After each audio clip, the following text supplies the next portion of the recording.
When repressive governments want to control their populations, citizens' access to the internet is often one of the first things to go. Since 2016, 74 countries around the world have shut down the internet for tens of millions of people more than 900 times. In recent years, Iran shut down the internet to hide brutality against protesters. Russia rapidly increased its censorship after its full-scale invasion of Ukraine. And internet curfews in Myanmar left people in information blackouts. Internet shutdowns, at their worst, can involve connections being completely shut, while censorship measures can block access to specific websites or apps. Disrupting the internet is widely considered a tactic to undermine people's human rights. There are multiple ways people can try to dodge censorship and internet shutdowns, although there's no one simple way to restore connectivity for millions of people at once. Tools to help people get around censorship are increasing. Today, WhatsApp, Meta's end-to-end encrypted messenger that's used by more than 2 billion people a month, is expanding its anti-censorship measures. In particular, the company is making it possible for people facing censorship to use WhatsApp through proxy connections, potentially allowing them to communicate when a country has blocked the app. Choosing a proxy enables you to connect to WhatsApp through servers set up by volunteers and organizations around the world dedicated to helping people communicate freely, the company says in a blog post announcing the feature. Proxies can help people avoid censorship by essentially disguising their traffic. If WhatsApp is blocked in a country, for example, officials doing the blocking are likely to stop devices communicating with WhatsApp's infrastructure. When someone connects to a proxy server, their traffic is routed through the server before being passed to WhatsApp. The extra step dodges filters and blocks that may have been put in place. Natalia Krapeva, tech legal counsel at internet rights nonprofit Access Now, says Meta's tool is a step in the right direction.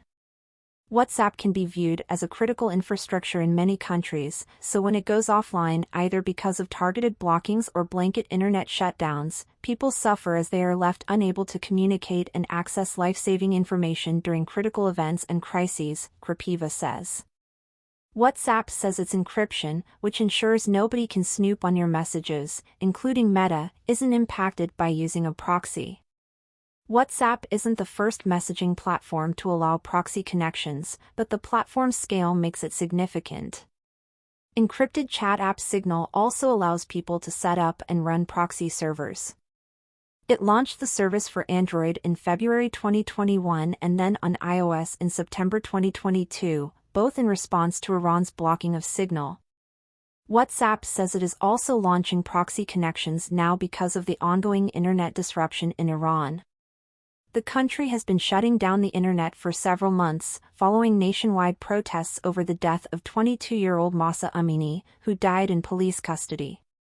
Iran's internet blackouts and blocking of services, including WhatsApp, have further crippled its economy and drawn international scorn.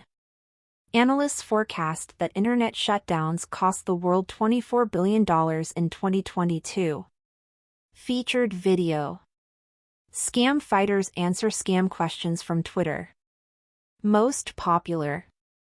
Somali pastoralists walking near Ethiopia's border with children. Science. A mass extinction is taking place in the human gut. Sabrina Weiss. Person using electric roller skates on blue carpet, smiling, with motion blur. Gear. The 9 neatest things we've seen so far at CES 2023. Gear Team. The Salmon River running orange. Science. Alaska's Arctic waterways are turning a foreboding orange. Emily Schwing. An illustration with a collage of browsers and cybersecurity icons. Security.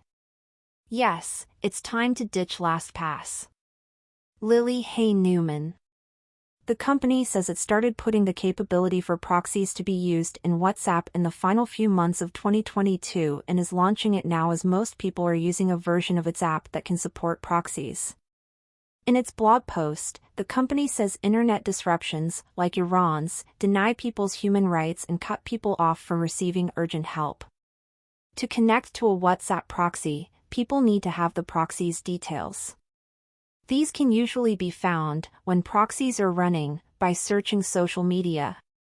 Proxies aren't effective during full internet shutdowns where there is no connectivity. Proxy details can be entered in WhatsApp's iOS and Android apps through the Storage and Data menu, which is found in the app settings.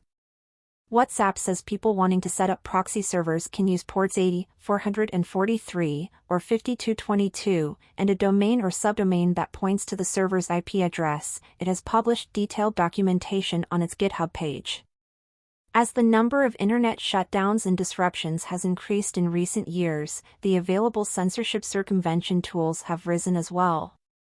Most commonly, anonymity service Tor and VPNs are used to get around government censorship, blocking, or filtering of apps and websites. However, new tools are also appearing. Samis.online allows Russians to access blocked news websites without any technical knowledge, and the Ceno browser is built on peer-to-peer sharing technology, which the organization says reduces the reliance on international networks.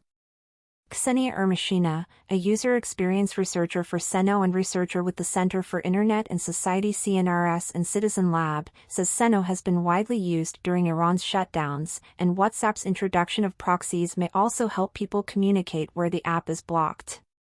Ermashina says proxies helped to keep Telegram online in Russia in 2018 when the country unsuccessfully tried to block the messaging app. There are some limitations to proxies though, Ermashina says. They can slow down your traffic considerably, in terms of calls, for example, or file sharing. Connections via proxies can also be blocked if authorities discover their details. VPNs and proxies are part of cat-and-mouse tools, Ermashina says. Their developers are always trying to evade censors. The more people that run proxy servers, the harder it is for governments to take them all down. For people who are looking to avoid censorship, it is likely that a mix of anti-censorship tools will be useful. People should research the tools they are planning to use in the event of a future shutdown, if possible, and consider any risk that may be unique to them. Different users will have different needs, threat models, and technical skills, so one tool will not fit all, Access Now's Krapiva says. I do hope that Meta will ensure that they provide guidance to their users on what proxy servers can and cannot do, however, and how to use them securely, as the kinds of people who are likely going to be needing this feature the most will also tend to be the most at risk.